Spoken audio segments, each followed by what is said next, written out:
Hi, everybody, it's Michaela Beyer, and today I am interviewing an artist named Jill Emery. She was the bass player of Hole when they did their first album, Pretty on the Inside, and later she joined Mazzy Star when they were recording My Swan, among many other bands. And we're going to go over her career today. Thank you so much for coming on, Jill. Yeah, thanks. Thanks for having me. How are you today?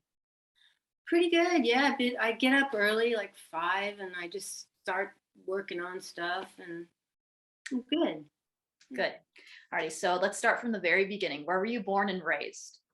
I was born in Montebello, California, and I was raised pretty much grew up in Diamond Bar, and it was a very dusty town. And of course, then they built a bunch of homes there, and it's right next to Pomona, which was very huge for me in that I met a lot of people out there. Yeah, and Claremont. Now, did your interest in music and painting begin at a very early age? Yeah, I mean, I remember I got like an acoustic guitar when I was 10, but I wasn't very good at it, but I knew I wanted one really bad. And then I always just kind of drew. Yeah, I would do drawings, and not until I was 15 did all of it start coming together. Okay. And were your parents very supportive of that? I mean, did they want you to become a professional musician or a professional painter? No, no, because they didn't picture the professional part, which I didn't either. I mean, I didn't picture professional, but making a living. No, my mom wanted me to go to school, and my dad, I think he was already gone when I think he left maybe when I was 11 or 12, or I can't even remember how old, but I had two brothers, and I'm in the middle. And so it was my mom, but she was very supportive, even though she wanted me to have something more safe in life. Understandable. Who were some of your favorite musicians growing up? Well, that's interesting. I feel very lucky because I started off really just into the punk rock scene. It started for me in like 1977, and I was lucky because I started driving at 15 and a half and I had a car. So I'd drive to LA and go see bands all the time. And eventually, like at about 15 and a half, 16, started a band. Yeah. And So, I mean, the bands I liked was like X, I liked the Runaways, um, all the bands that were local, the Bags. I loved the Avengers. Uh, so there was just tons of bands that were great, and it felt like heaven. You couldn't believe what you were stumbling upon. Everybody learning together too. It felt like. wow, that's really cool. So I didn't realize that you actually saw X and the Runaways live when you were growing up. Oh my God. If I could, I mean, I'm going to sound like some old lady going, oh, the good old days, but like Susan and the Banshees, The Clash, Ramones, Fugazi. I mean, and like, the whiskey, do you know the whiskey? I don't even know if it's still open. Yes, ma'am. I've been there many times. Yeah, you've I love probably the seen whiskey. tons of bands. I mean, what would be the biggest band you saw there that maybe has grown since, like, that's a pretty nice little intimate space. It is. And I've heard stories about what it was like in the heyday. I mean, now they kind of have legacy bands there more. Like Mm. like LA Guns played there for New Year's Oh, Eve, and then I think Faster Pussycat was New Year's Day. But oh, okay. yeah, but still, I can imagine what it was like during the heyday, though. Yeah, like I mean, the Dead Kennedys, Blondie, you just name it. It was great. I mean, I don't even know. I just must have been driving the whole time. I was always going out and seeing the bands, and but like it seemed like, wow, I'm really into this. The Runaways, they're just playing, but it wasn't. I didn't really like the content that it was kind of just not trashy, but just not my scene. And then as soon as I heard Patti Smith, maybe I was 16, 17, I was like, now that's like context. And she's just got this swagger, and she's brilliant, and she had her band. And so that kind of like started shifting me a bit. Yeah. Nice. And that actually leads me to another question I had. Like when you started making music, did you automatically want it to have kind of a feminist purpose to it and not just be like I don't want to say noise rock, that's condescending, but have it have a bit more of a point than just Yeah, I mean, I think so. From what I like, the first band, we were called the Asexuals with Roz Williams. We met in high school, and he hadn't developed his persona that became Christian Death. And then Steve Darrow, who was, we went on to do the Decadence after. So we were just writing songs, you know, You're So Plastic, Slow Death. I mean, things, feeling constricted in life and being told. I mean, like Alan Watts would say, you know, you're told what to do when you're a baby, when you're, you know, a kid, a teenager, and all the way up till your death. And that just didn't feel like something that makes sense to me. I mean, we all get our information, you know, from different sources, but I knew I wasn't going to fit into those programs, you know, Yeah. working a job and getting married, having kids. None of that seemed to work. Wow. So you were naturally a rebel. It just, whatever was there, it was there, and I wasn't going to let it stop. You know, I was like, okay, this, yeah. I mean, and then you say the feminist thing. You know, it's interesting because Ed Culver is putting out a book. You know Ed Culver? He's a photographer that's done amazing photos of the punk scene. Yep, I've seen a lot of his work. He's wonderful. Yeah, right? Oh my God. And I always tell people, if you're involved in some kind of new scene that's just brewing, document it, because people are going to be interested later. But I always wish I had documented things, but you know, I was in it, I guess. I wasn't thinking about that. But I felt like at the beginning I was around a lot of men or boys or whatever, and they were very open and letting me play, and I say letting me because I was kind of learning as I was going. But since we would write our own songs, I knew where to put my fingers, but I couldn't just whip out someone's song and be like, hey, play that song. I'm like, I can't, I'm just making up stuff. And then later, as that time progressed, I got better and better. I mean, I can't whip out a song probably right now either, but you know, it would take me a while. So Now, do you remember the moment where you first picked up a bass guitar? I do. I mean, I remember getting this bass that was like a Telecaster copy, and I think it was $100, and I sold my 10-speed to get it, and I was just trying to figure out what to do, and it only had 4 strings, but I was like, you know, what is this? And then as you get to meet people, like Roz and Steve, when you would create a structure of a song, then it just felt normal. And you're like, okay, I've got something going on here. But if I was just sitting at home at that time trying to play, I was kind of like unsure. Okay. And when so did you, once you kind of had more of a feel for it, did you feel yourself developing as a songwriter, or were you always kind of as an individual songwriter, or did you always prefer to kind of collaborate with other musicians while you were writing? Well, I liked collaborating, but as you get into different bands, some people don't want to do that, and that's okay too, because they have their vision. Mm-hmm. I didn't mind collaborating. I didn't mind writing my own stuff. But the thing is, I wasn't a great singer. I mean, not even a good one. It would just kind of belt it out and let it be what it was, whether it was off or not.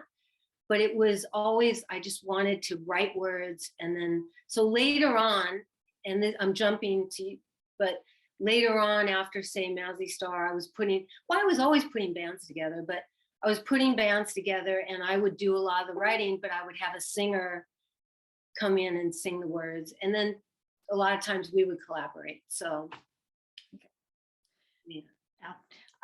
Jumping back to when you finished high school, did you ever attend college at a certain point, like your mother wanted, or did you wind up just I tried college for like a couple courses, and then I would hop around.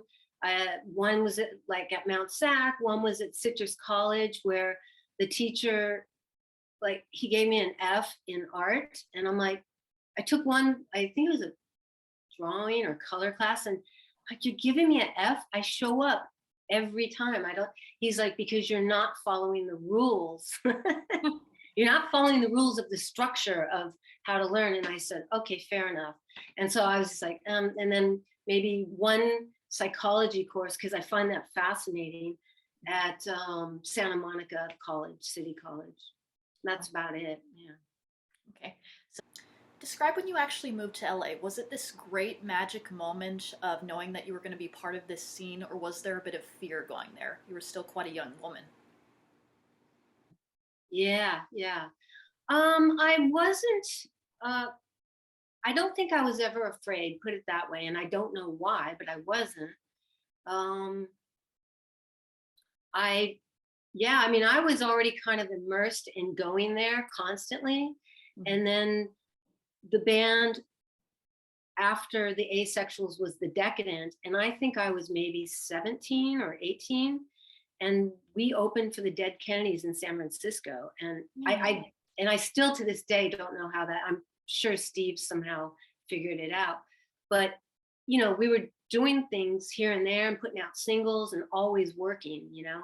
Same Mm-hmm. thing in Pomona, and that I didn't touch upon. I was probably in the 15, 16-year-old. I met Art De Leon, who had a building there. I mean, who has a building? I mean, what kind of a I didn't understand that, but it was great. It was right next to a thrift store, and he would let you play music there, have art shows. So I would paint also.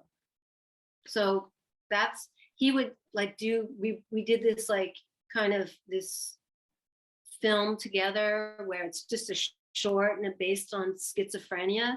It was fun. I just couldn't believe how I'm so grateful at how many doors were open. Yeah. Nice. And describe to me what it was like when you first started recording. I think the first recorded music we have from you is from The Decadent. Was that your first time actually in a studio and basically being a recording musician after you'd mostly played live?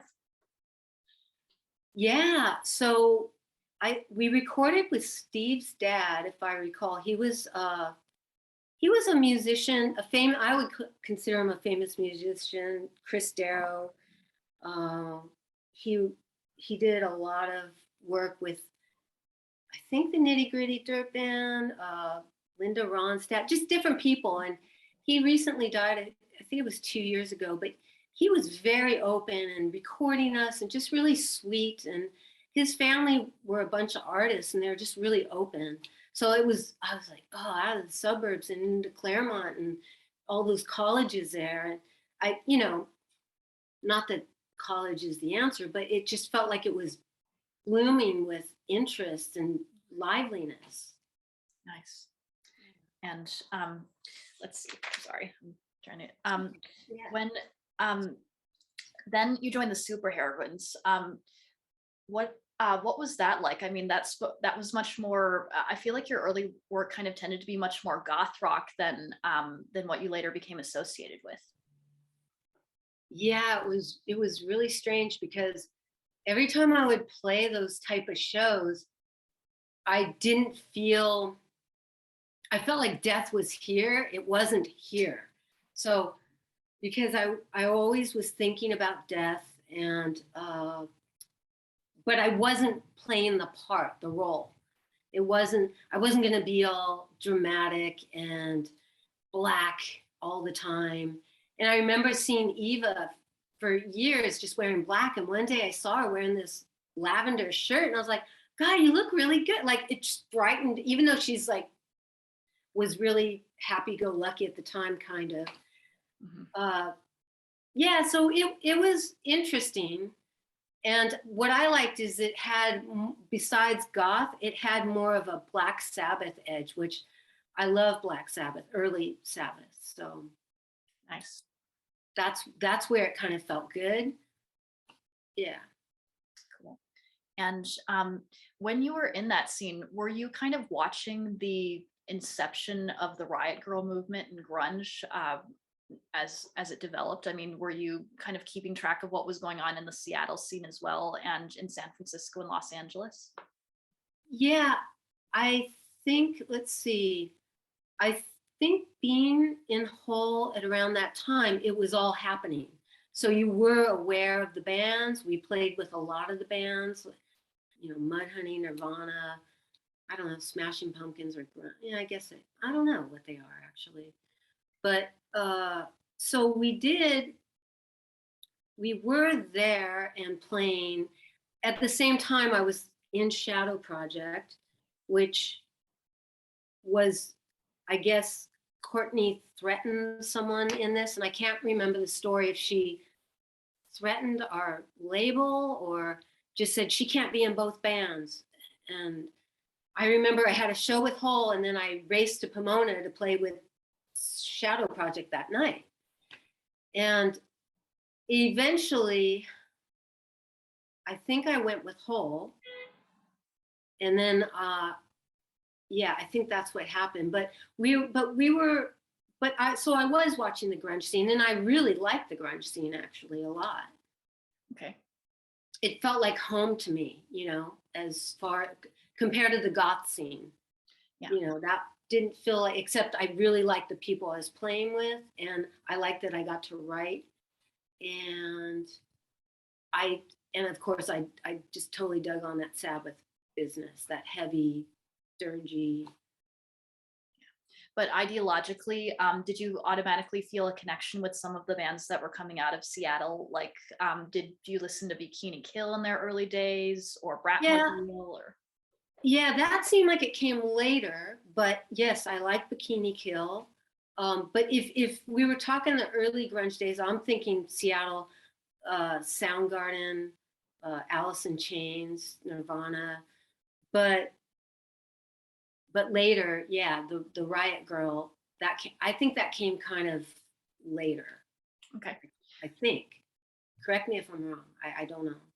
Well, it kind of it happened concurrently, but Riot Girl was always it was always a bit separate from the Seattle scene too. But I feel like I'm kind of getting ahead of myself. I've got to ask you what it was like in Shadow Project, the next band that you were in. Oh, okay, but I do understand why Bikini Kill would kind of separate because they were unto their own, which a whole scene went around that. So that made sense why they were a little bit separate because they probably weren't fitting into this dude grunge thing, you know? Yeah, and And they made yeah, and they also shunned the idea of signing to a major label, which a lot of bands in Seattle were trying to do. I mean, that was kind of, I don't want to say it was the point of making their music, but it was certainly a goal they had. And the Riot Girl movement essentially instituted a mainstream media blackout. So, wow. you know, there's not really a way to get mainstream successful if you do something like that. Right. But Yeah, but then look, you know how the underground is just gonna, they're like digging for something deeper than this stuff that's up here. Like, I want the gold, I want to go down here. And you find that stuff and you get people that are just, they will be there for you. And yeah, it may not be sold out billion stadium, but who cares? You know, you get to do your thing, really. exactly. Yeah. Yeah. And in that vein, tell me what it was like joining the Shadow Project. Well, it was interesting because at the time, uh, I think Roz and Eva had broken up, so it was a little bit turbulent in that there was still this stuff they had to process, and so it was kind of weird, but they felt like home to me in a way because I've known them forever. So it was fun that we made an album, we toured. The touring was hard. We got stuck in Germany. That was awful. I like Germany, but it was awful because we had no money. It was like, you're kind of hungry.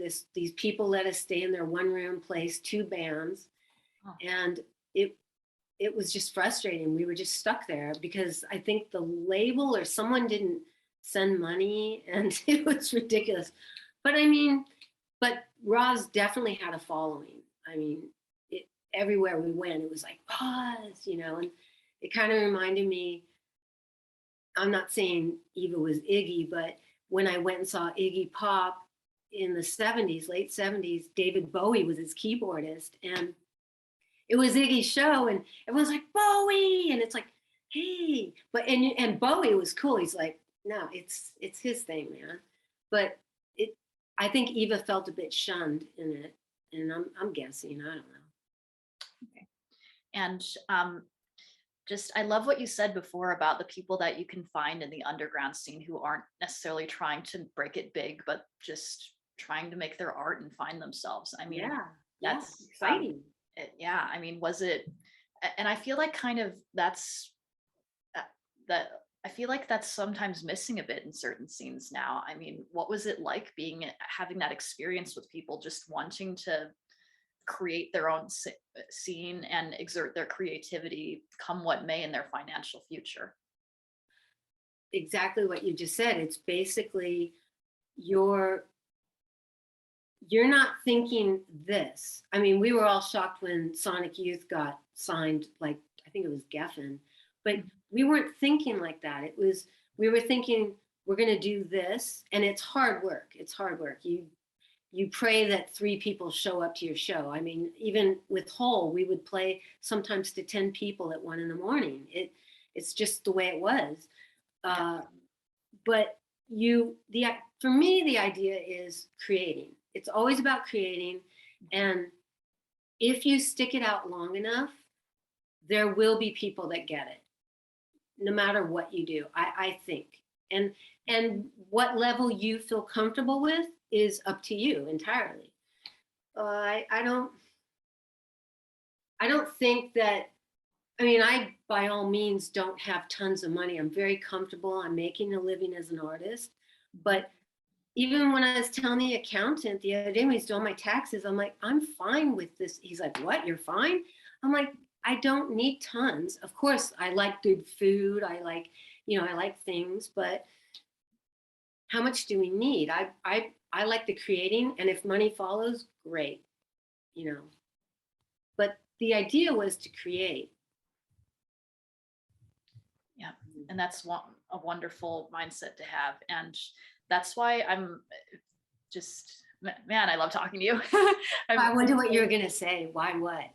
So you're well, gonna ask about like what you wonder what? How bands in general or well, I mean, I'm kind of one, what was I going to ask? Just how, did you at any point see a future for yourself, or was it just about being in the moment and making the most of what you were creating right then? I mean, was there a grand plan ever at some point, or did you just literally, was it kind of the same mindset you have now, like what I have I'm happy with and I just want to be the best artist or musician that I can be? yeah,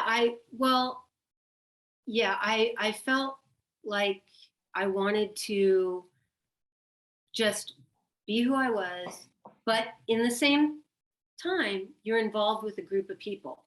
Mhm. And I'm kind of, even though it seems like I'm a little bit extrovert, I'm a very quiet, introverted person that likes her home, her cats, just quiet, you know? Yeah. But when you're in a band, which is fine, you have to learn how to maneuver in and out of personalities as well as mine. I know I have my own thing going on, issues, whatever.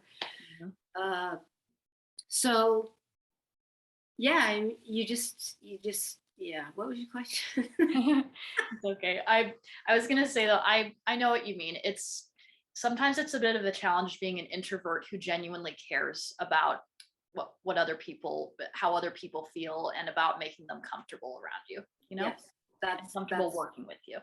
yeah, exactly. And two, thinking about I don't know, honestly, I don't know how I feel about many things. I know that things are changing more than I used to.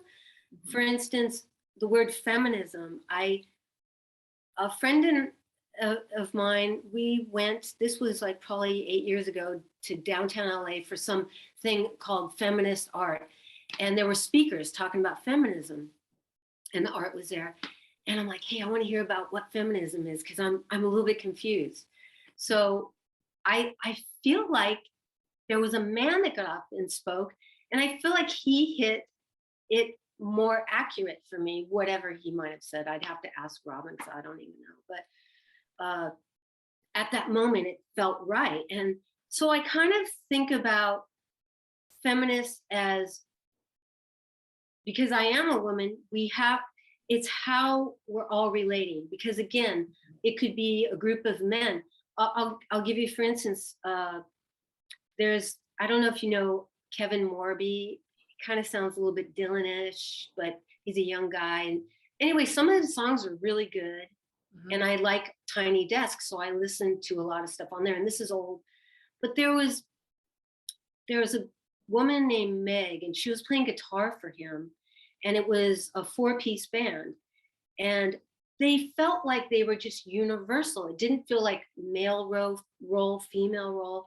It was like she was just awesome on guitar in the band, and the bass player was really good, the drummer, and of course Kevin singing and playing, and it just felt like universal. And to me, that felt like I'm in here, and that's good. I'm not me, but you know what I mean? That feeling. Yeah. Somehow I strike that with feminism of just being there and being self-assured and being who you are without anyone messing with it, you know? Yeah, basically it's grounded in acceptance. Yeah, and I guess that's what a lot of women have had to fight for. Yes. Which is bizarre to me, but it's true. And it is true. And just acceptance of femininity as something to be taken seriously and respected right alongside masculinity, you know? Perfect. Yeah, exactly. Thank you. Alrighty, so let's get to the to the point where you joined Hole. Can you describe the moment when you met Courtney Love and Eric Erlandson and Caroline Rue? Yeah. So I think we were at, what place was it?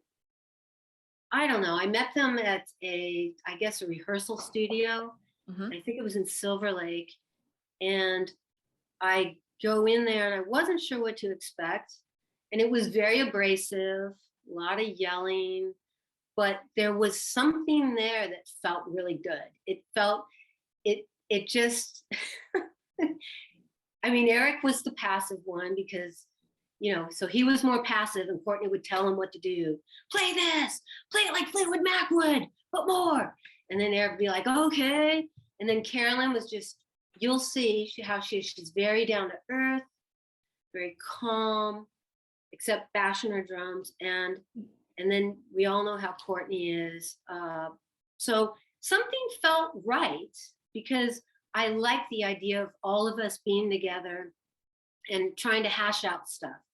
So I was like, okay, I'll see you guys later. I was leaving, and then Courtney followed me out to my car, kind of stealth, like she was right there. And I'm like, hey, and she's like, okay, so you in our band? And I'm like, oh, okay, sure. And then all of a sudden, like a week or two later, no, I don't know how long, maybe a month or two, we got a show or something very small, but we would rehearse a lot actually, and just try and, even if we didn't get to at a studio, we would go to Eric's little studio pad and just try and hash out songs. And so it was interesting, but I knew it felt good right at the beginning. And then, you know. Yeah, so you had an automatic chemistry together as musicians. Yeah. And and of course, everyone that I talk to seems to have an opinion about Courtney Love, but did you sense right from early on that she was a front woman and a songwriter that stood out among the rest? Well, what I do give her kudos all the time for is her drive is crazy. It's like we probably wouldn't have gotten anywhere. I don't care how good or how bad we were or what we were saying if it wasn't for her drive. She was just this. I'm going to go strip right now. I'll be back. Here's a little bit of money. Here we go. Let's do this. So she had a great drive. And go-getter, is that the word? I don't know, but nothing was going to stop her. And she would chant. It was very much chanting to get into this. And so that's the part I really appreciated. And we had a few fun times where like we would have good laughs. There'd be some sense of humor. But, as things progress, money gets involved, managers, lawyers, and then having the turbulent aggressiveness is really hard for me because I felt like, and Carolyn can correct me if I'm wrong, but I felt like they were kind of picked on her, and I didn't like that. I really, I can't stand there and watch someone being, I don't know if the word's bullied, but I just, it wasn't right. And then soon after that, that's when Courtney and I would start bucking heads because she wasn't putting me down. But then we would just buck heads. Okay. And what are you going to do? It happens. And I don't like being in that position. I wish it could have been better, but it's okay. It worked out for how it was supposed to. Yeah, and it worked out for the recording of Pretty on the Inside, which is an album that has not only stood the test of time, but it also got some acclaim in its day. I know that Elizabeth Wurtzel actually declared it Album of the Year. Wow. That's amazing. That record is, I mean, there's some songs on there that I love, and they're the obvious ones. But I mean, it's a very hard listening record. You have to be in this certain frame of mind. But it also can kick your ass, like, okay. And but it's hard when you listen to that. Yeah, I know that Courtney actually described it as unlistenable for quite some time. She's recently she's recently come around to it a bit, and understandably. I think it's wonderful, and you're right. I understand why it's not for everybody in whatever mood they're in, but still, what a great piece of aggression. Oh yeah, when you think about the time that it came out, totally. Like Clouds was great, pretty on the inside. Just that little snippet was just, when that would come on, it was, you just knew something was happening. You could feel it. So it was that was great. Yeah, definitely.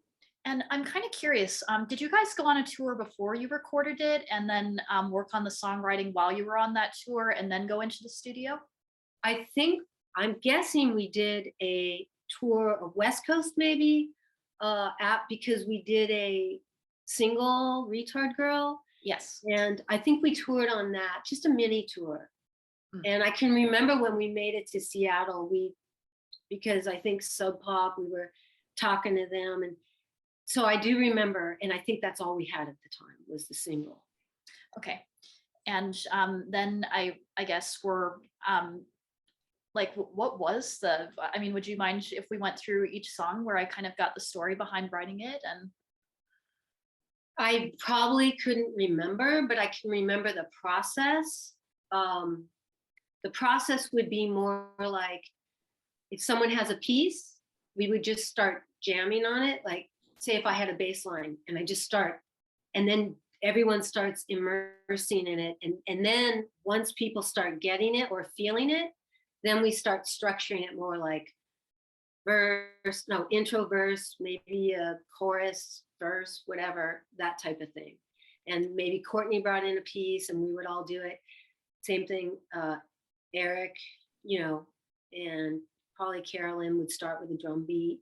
And the great thing about that is that we all, because we were all writing and all there at the beginning, we split our royalties at first, except, and I'm sorry, they kind of tried to, now this is where I'm like, where's like sisterhood, where's feminism? We go into the lawyer's office, and another woman, Rosemary Carroll, that's fine, that's all cool. But they were trying to like have me and Carolyn accept lower. And I'm like, absolutely not. I'm here, I'm doing it, and I'm co-writer. I am not taking lower. And I think they just needled Carolyn lower. I mean, I don't even know if she'd want to talk about it, but that's not okay. I mean, listen, I'm not looking for a lot of money, but I am looking for money that's supposed to come to me for my work, Yeah. And that's So completely valid. Like, yeah, yeah, especially if it was a collaborative songwriting experience. It right. kind of sounds like nobody like brought it wasn't really a situation where people would bring in a song and then tell everybody, okay, this is the structure, this Yeah, is what we're going to do. It was truly a collaborative yeah, songwriting experience. definitely. It was definitely like that in that record. And but like later, even they took the song Violet, which I was co-writing, and didn't give me any credit, and it went on to the next record and made probably pretty good amount. Wow. But I was just like, that is not cool. But all right, okay, it's over. And that money's gone and I do my own thing.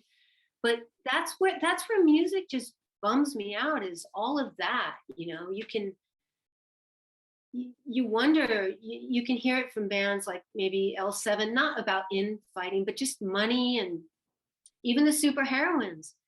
I think we got like tacos or something, and that was the payment for the record, and I, and to this day, when they're putting out more vinyl, I'm like, hey, where's that money going? And they're like, oh, Eva sold, she sold the publishing to us, or the rights. And I'm like, wow, really? Without, even though I wrote half those songs.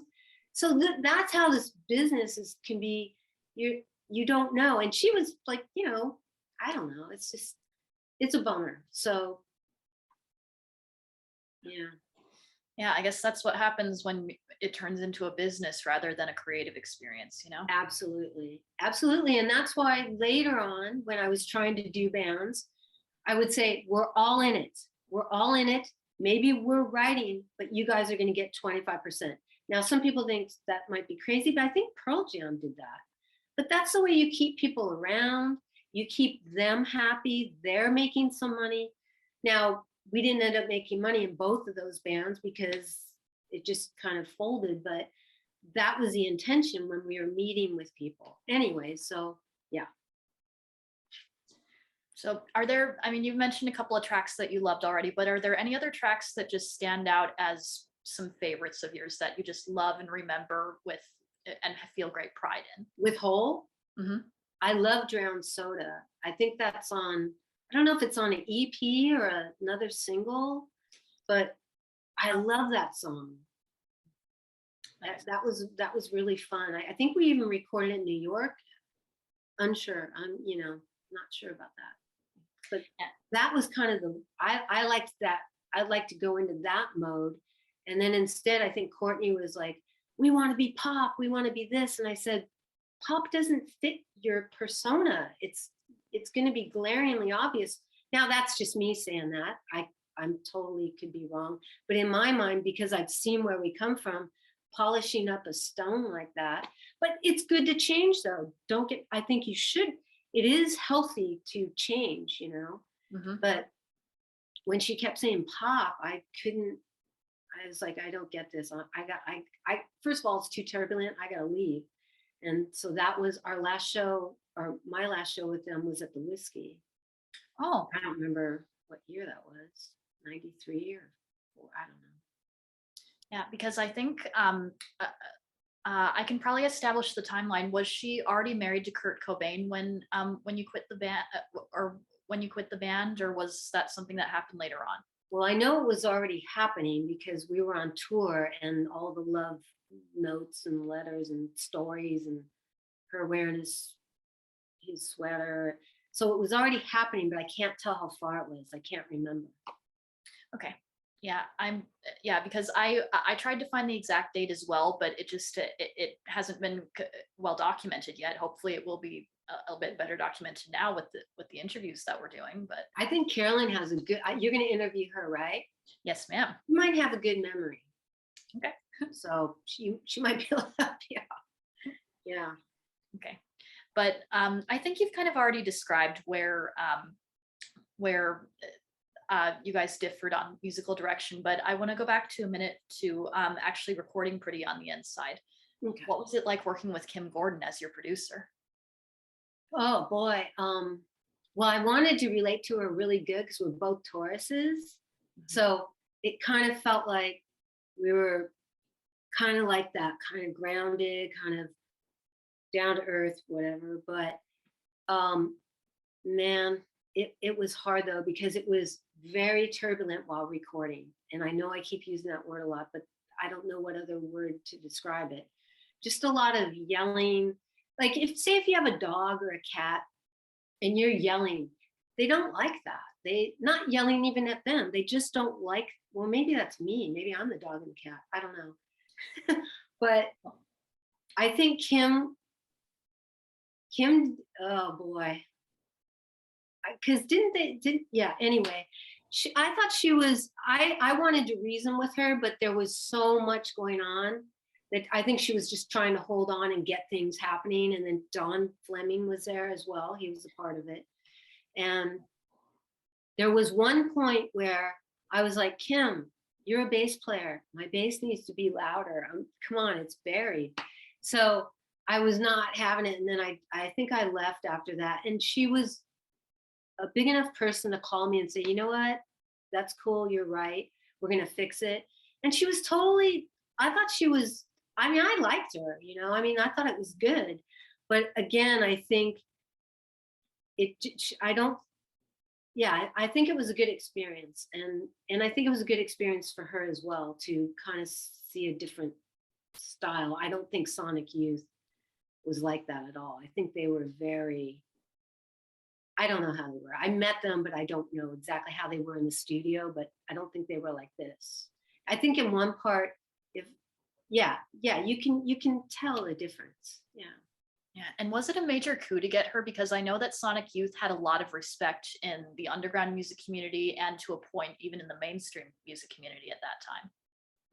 Yeah, it was. I mean, God, Kim Gordon, Sonic Youth. Yeah, that was Courtney. I mean, she's very driven, so she knew get Kim, and it was good for Kim because Kim probably went on to do more. So it kind of got her feet into, hey, yeah, I could do this. And then you take something good from an experience and move on, whether it worked or not, and that's okay. So I'm guessing it was kind of like that. In the whole, everybody got what they wanted. That's what it seems like. Yeah. And I know what you were saying. I relate to what you were saying before about even if the screaming is not in your direction, it can still be very unpleasant to be around and very hard to work around as well. Yeah, And your adrenals get spent. You're just like, like PTSD or, yeah. And one thing that I was going to ask about too is the recording process of the band. I mean, is it true that Courtney would actually gargle whiskey to give an edge to her vocals before she would record her part? I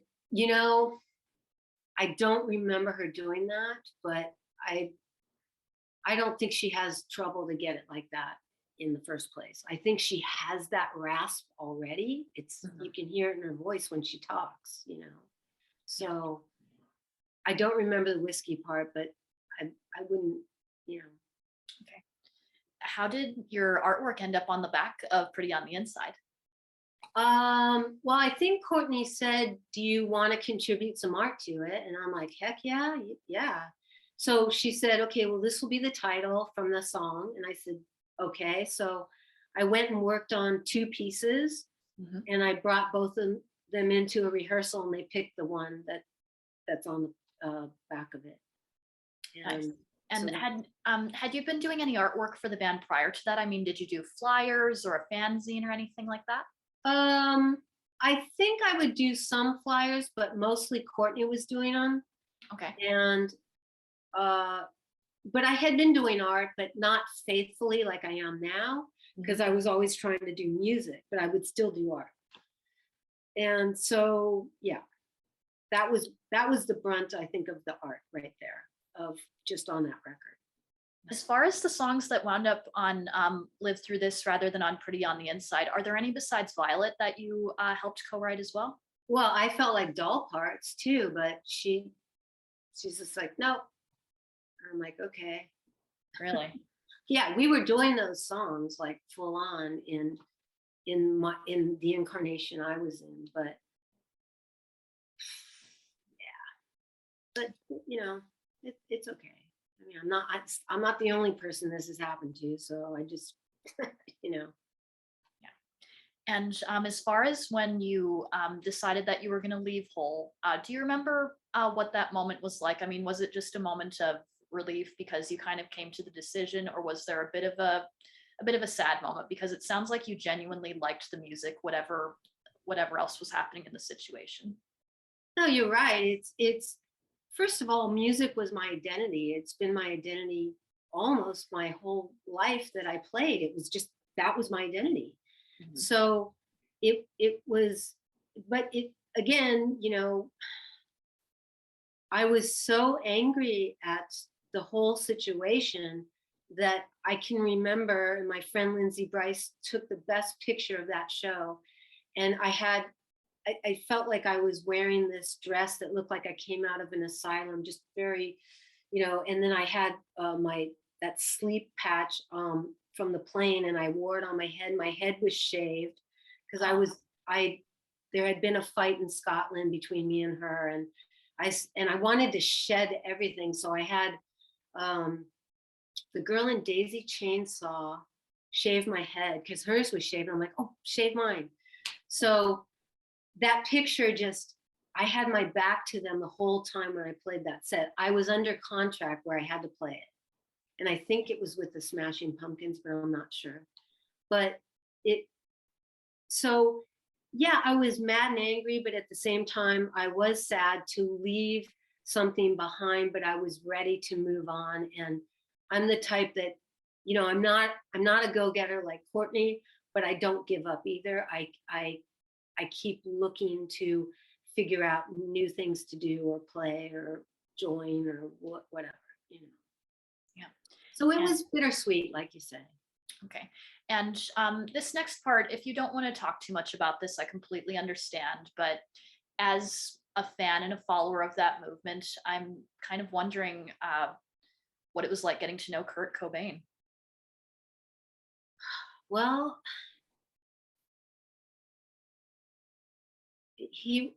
unfortunately, I mean, everybody knows he was on drugs. So it was hard to get to know him. We would be doing sound check together, doing this and that. Mhm. And I mean, I hung out with Chris and the bass player. He was more just like really nice guy, wanted to hang out. And same thing with Dave. Dave was the drummer, and Dave was while in Nirvana and everything was going great for them. He was like, I just want to be in my own band. And I'm like, okay. And he's just like, I have my own band. And I'm like, oh, you do? And he's like, yeah, I want to write the songs. I'm like, I understand George Harrison. I get it. Okay. So, but Kurt was like high. He was really high. He'd be bundled in the corner, and Courtney was getting into it, and that would kind of lead your you change when you're on heroin. I mean, I'm sure it feels great, but you just check out, and or you could get lovey, or you could get aggravated really quick. So who knew? I mean, we only had a little bit of interactions because of that, and because she was enveloped in him as well. So you can, And of course, his death kind of heralded the end of the Seattle sound movement and grunge, and to a point, Riot Girl as well. Or what was it like when, again, and you don't have to talk about this too much if you don't want to, but um, do you remember when you heard that he was gone? yeah, I do. It was like I was with Mazzy Star, and we were playing in Seattle, Mhm. and he was supposed to show up to the show, and the other two members showed up, and I'm like, "Where's Kurt?" And they're like, well, he's supposed to be here. And I guess the next day, I think we were driving down the coast, and that's when we heard the news. I think that's when, and we were just shocked, and it it just felt like it was hard to believe, what was going on. It just everything felt dreamlike. I get into when you're on tour, everything's moving, and it's hard to hold things. Yeah. So yeah, it was I guess I would consider it sad and weird and strange and Yeah. And on a better note, how how did you join Mazzy Star? I mean, what was the transition from being in Hole to joining Mazzy Star? Oh, well, okay. I, well, first of all, when I was on Hole, in Hole on tour, I think we were in Boston, Mhm. and we would stay at people's houses because we didn't really have money yet. And then the woman, she was really cool. She made me a tape of Mazzy Star, and I was like, "Oh my God, I love this!" It was their first record. I said, I just kept playing it in the van over and over and over. And so then after the breakup, after I left Hull, I put an ad out in the, I think it was a recycler, saying bass player looking for band. Let's see, Marianne Faithful, Black Sabbath, and Mazzy Star influences. And then Oh, they called me, and I was just like, "Oh my God, are you serious?" And they were laughing at the ad. They're like, "Marianne Faithful, but Black Sabbath." And I'm like, "Yeah, trust me, it works." So I went and tried out at their studio, and they were very, very opposite people, very quiet, like quiet, pin drop, you know. But then when she got to know them, the whole personalities blossomed, and they were cool. It was a lot of interesting times, and Hope was super nice, and so it was good. That was a good move for me. It felt really good musically. this is a bit of a tangent, but since you mentioned Marianne Faithfull, have you ever heard her cover of John Lennon's "Working Class Hero"? Yes, yes, yes. Isn't it amazing? And I love the bass Really, line really. on that too. Oh my God, really good. That, and you know who else I think did it, which is a surprise? Cyndi Lauper. But it's Really? really good because it takes her out of her like, oh, girls just want to have fun, and it gets heavier, and it's great. I'll have to listen to that. I haven't heard her version. That's really Yeah, cool. it's such a great song. I mean, Yeah, yeah. it is one of my favorites. Of what was it like watching the writing and participating in the recording of "Among My Swan"? Oh, it was up in Berkeley, and it was good. It. I mean, I love recording, so that always is a good thing to me. I prefer it over live. I mean, live is good, but there's something about listening and honing in and layering and just going, oh my God, that's beautiful. So it was nice. I mean, and we got to know each other better. So we all kind of were learning from each other, and they pretty much let me do what I wanted to play on, you know, put my bass part, but their songs were definitely structured how they, you know, this is our song. So I'm like, okay, got it, you know, Mhm. and just it was a great experience, and I really enjoyed that music. So Nice. And then of course you went on tour. And what was that like? Basically touring with a band that was signed to a major label, as opposed to having been in more of an independent atmosphere yeah, prior to that. yeah. Well, the only thing I noticed, one thing though for sure, is I liked being in a band that liked to work like faster, and they worked very methodically and slow. Mousy Star was too slow for me. I was like, my God, come on, let's work. But they were just slow.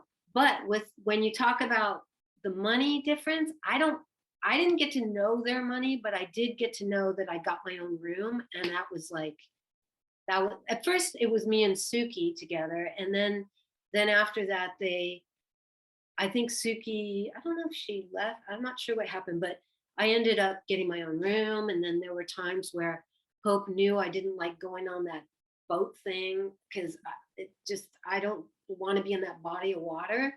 And so she's like, yeah, let's fly. And I'm like, okay. I mean, I, that never would have happened in any of the bands in the past. It was like, you were lucky to get like a sandwich or something. Okay. Yeah. And so how long did you stay with Mazzy Star? I stayed with them for their first tour, then the Among My Swan record, and then a tour after that. Mhm. And then felt like they were breaking up, but I wasn't sure. And Hope said, well, one night I was driving her home because she stayed in LA at a hotel sometimes. Mm-hmm. And we talked about doing a project on the side. And that was Hope Sandoval and the Warm Inventions. And that's what I started working on next. But again, the process was so slow. We would go to England for a month and try out musicians.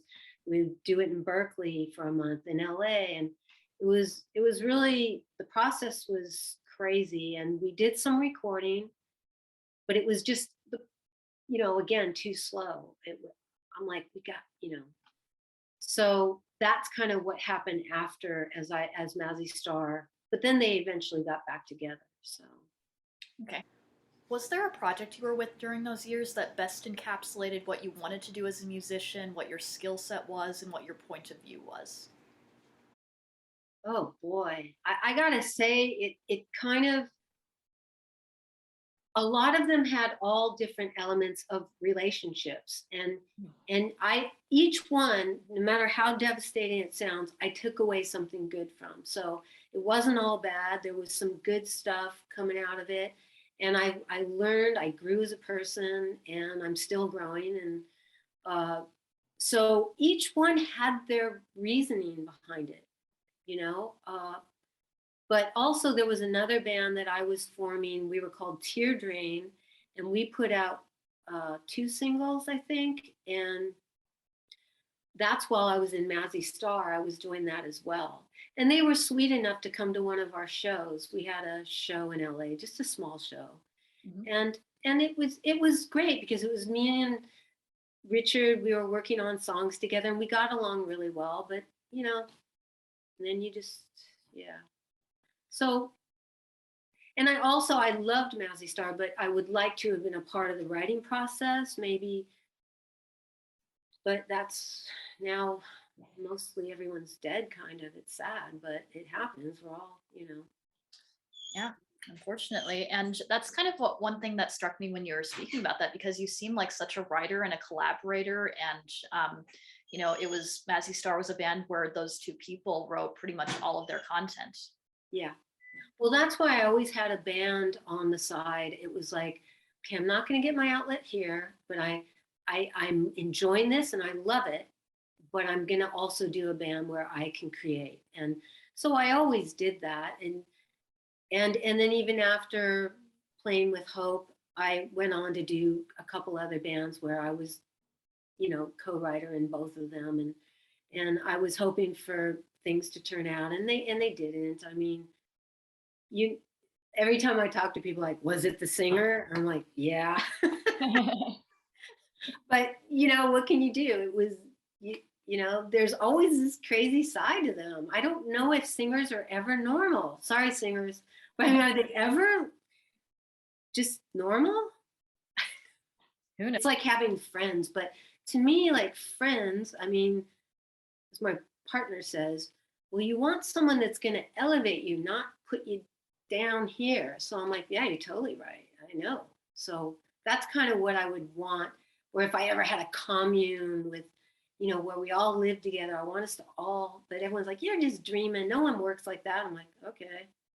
So, Yeah, I mean, that's one thing that I find a bit conflicting in Courtney Love, frankly. I mean, as much as of a fan of hers as I am, and as much as yeah, I love her writing, there is this feeling I get from having spoken with people who worked with her that even though she believes in women empowerment and she believes in feminism and she's very assertive about herself in that way, there is a bit of a disconnect because just in the from things I've heard, she wasn't as committed to elevating the people around her and yeah. the women in this movement and in her bands around her perhaps as perhaps she should have been, you know? Yeah, I'm guessing it was something in her childhood, man, that just made her just, and she couldn't step outside of it and witness it. And I'm sure we had some fun times at the beginning, but because we weren't on tour and stuck in a van and this and that. But and but she's very methodical and driven, and that's okay.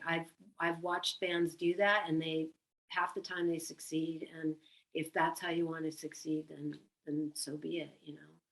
Yeah. I mean, Yeah. And again, like I genuinely admire her and I love her work. So I I don't. understand that totally. I gotcha. Yeah. So, but speaking of not remembering things, I asked. Okay, you always for some reason are bringing up Izzy, and I and I understand that. Is it? But I have an Izzy story for you, and I couldn't remember it, so I had to ask Steve, and so I'll have to read what he said. It's only that long. Okay, I, great. Go ahead. I said, Steve, what happened? Remember we met, we were working, did this thing with Izzy, and so he goes, let's see here, what did he say? No, okay, right here. He said, okay, now I'm sorry, he didn't say it all perfect. Okay, so yes, there was a connection with Izzy. There was a cheap horror movie being filmed around 1985-ish. It might have been called Hard Rock Zombies. Janet Cunningham, and I don't know if you've ever heard her name, but she was the casting agent for all the punk rockers and then soon after the rockers. Okay. She died I'm not sure how long ago actually, but she got us a lot of made work for being an extra. And he said Janet Cunningham was casting and they were looking for a full 5-piece rock metal band to be in the movie, also acting, speaking, etc. She asked if I had a band and I said, yeah, sure. So I called 4 other people I knew as soon as possible and you were one of them. It was me, you, Izzy, Axl Rose, and one other long-haired friend that was hanging around at Axl's pad. We went, auditioned for the directors, and Janet had to read lines and do a scene from the script. As far as I remember, just Axl and me read, but you all reacted and had to be like a silly rock band. No music or guitars, just looking like a band. We obviously didn't get the part. That was the Izzy story. Because I remember meeting him and I was like, he's the classy one. Like, I don't know why. I think because he's more like a Rolling Stone than I don't know. I don't know. Oh my gosh, I love that story. Thank you for telling that. That is so Cracks cool. me up, man. Yeah, Yeah. what have you been up to since you left Mazzy Star? I mean, I know that you talked about Tear Drain, but what other music? Yeah, I mean, I did recordings with the 2 bands that I was trying to get going, and that's as far as it went. We maybe played a couple live shows, and after that, I just said, you know what, I never thought I would stop playing music, never. Like even when I moved out here, I jammed with some friends, and I thought, well, maybe we'll get a band, and it was like, no, no. I just, I mean, if someone wanted to record, I would be all over that. That's cool because it's just you're in there, you're listening. It's not a lot more than your focus. Mhm. So that, but I can't imagine trying to put a band together ever again. It's too much heartache, too much drama. Uh, I so I find that painting, like doing my art, has been extremely cathartic. I get to be quiet. If I want to crank some music, I can crank music and focus. I get to think a lot, go inside, go outside and daydream. So it's a great avenue for me. And a lot of times I'll do musicians too, just because like it makes me laugh doing, whether it was Joy Division or Bill Callahan, who I love. It just it's fun, but I don't even know, I didn't yeah, who knows? Yep, and you're But a very prolific painter as well. I mean, I love seeing your paintings on social media. And just one thing I'm curious about is, do you kind of plan out your paintings a lot in advance, or is it very like something that you do on impulse? Just you sit in front of a canvas and say, and yeah, just do no, it. it's both because sometimes I'll just put like so much paint on and then leave some negative space here and there, and I'll look at it for a long time and go, okay, I see this in it, kind of like those ink blot things. And so I'll start creating an image around it or in it. Or sometimes, like for the bands, or, even when I did, a philosopher type series, like the Alan Watts, I would look at pictures of them and take pieces of it and make a conglomerate. Like I had an Alan Watts with an Alice Coltrane together, and like she's weaving these strings of words, and he's just looking at her with a pipe, like they're talking through music or ideas. And so I like to daydream within the picture, making up scenarios that may not be true. I could sit here and laugh, because when did Alan Watts and Alice Coltrane ever get together and do that? It's funny. Or Bob Dylan, like being challenged by a cat, while, T.S. Eliot's cat of all cats. And while he's sipping coffee and smoking cigarettes, and the cat's just like, I don't know about that. And he's like, what? The cat's thinking this about me? And it's funny, it's so that I can do musicians I love too, like Patti Smith. It's great. But those are the ones when they're portraits, I'll kind of zone in on a person's picture and then take from different pictures and create one image. Nice. All right, cool. Do any of your paintings come from dreams or nightmares? I would say more somewhere in the waking time of daydreaming. So it's not much on the nightmare or dreams, but definitely daydreaming a lot. Yep. And what music do you listen to while you paint?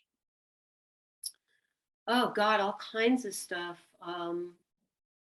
I listen to a lot of Tiny Desk because I love the bands Stripped Down, and the KEX, KEYQ, which one is it? KEXP from Seattle. They have bands live in their studio. I mean, I know they do down here as well, but it's so fun to watch them in that right there. It's not a video of them like posing. It's them playing. Like I like Courtney Barnett, Big Thief. I mean, those are all the heavy hitters. Like I found Sharon Van Etten years ago on Tiny Desk, and I loved her. It was just her and this girl, and I don't know her name, singing backup. It was great. It was so stripped down. And then she got more famous and then started adding some like little electronic things, which I didn't care for. I'm more of a purist. Like I love piano, but I don't like the beep, beep, beep. So yeah, but she's putting out good stuff too. And just Bill Callahan. I loved the Silver Jews. I listened to that. There's just all kinds of stuff. Jazz, I like jazz too. Cool. And do you still have a relationship with Courtney Love, Eric Erlinson, or Carolyn Rue? Carolyn and I just sometimes on social media or whatever, sometimes here and there. Eric, no, but I did see Eric, and it was all like, I could have been like a mad person, but I wasn't. I was like, hey, Eric, how's it going? What's going on? And so it was all okay. And if I saw Courtney today, same thing. But no, I don't we don't have that thing going on, no. Okay. And what plans do you have for the future? I think this is it. I mean, this is my future right here. And then I don't, I always say I want a commune, but no one wants to give up their real complete comforts. So they're like, no, I'm fine. But I don't know. I truly don't think about the future. It's pretty much right here. And that's why sometimes I don't know if tomorrow's Saturday or Sunday or, except today I made a note. I was like, 10 o'clock, don't forget. So, but why? Do you know what your plans are? Oh, to get Izzy interview. Yeah, and to just be a fabulous interviewer in the meantime. I mean, we were talking earlier about you know, even though Izzy is a bucket list, I mean, all the other interviews I'm doing mean so much to me, and I want to record the story of rock and roll, and not just the front men and the front women of rock and roll either. You know, I feel like we get such a great sense of what these various scenes were like in Seattle and Los Angeles and London and wherever else by talking to people who were basically were enjoying all the other bands at the same time. And you know, you don't have to be the lead singer or guitarist in order to be a great musician and to have a great appreciation of the world around you, you know. Absolutely. I mean, I could just zone in on drummers when they're good. I'm like, holy cow, man, they are so good. They know how to finesse and go in and out, and just, or when musicians all get together and it just really is just, oh, that's the best feeling, you know, Yeah, when you're hitting it all together. I can imagine the jazz days must have been like that. You just walk in with your horn, hey, I'm going to play, and then boom, you got things going on. yeah, But yeah, yeah. that's a good that's a good future for you, because also I've I've seen people interview, and some people, there's an art to it, you know, because you have to take a pause, but you also have to put your, some people don't agree with that, but I think putting yourself in there is important because it's a part of a communication. So Exactly. Yeah. and and to a point, like also reading people is part of the art of it as well, like knowing how to draw a good story out of them and how to make them comfortable talking with you. So I really, you know, no one's ever perfect. But I'm trying to get as good as I can be. And you know, if I interview Izzy at some point, great. But if not, yeah, I'm no, still in gonna the love every. meantime, you just do your thing, and you it's all about your process as well. And then Izzy, maybe not, but there'll be others, tons of people out there. Yeah, and I want to write scripts, I want to write books, just all. That's I, great. yeah, I feel like we both got a good future ahead of us. Yeah. Yeah. Yeah. Alrighty. Thank you so much for appearing on my show, Jill. Jill Emery has an exhibition of her work alongside a couple of other artists at Pilates and Arts on 29 Palms Highway on February 12th, and she plans to continue exhibiting her artwork in the future. Thanks again, Jill, and thank you everybody for watching.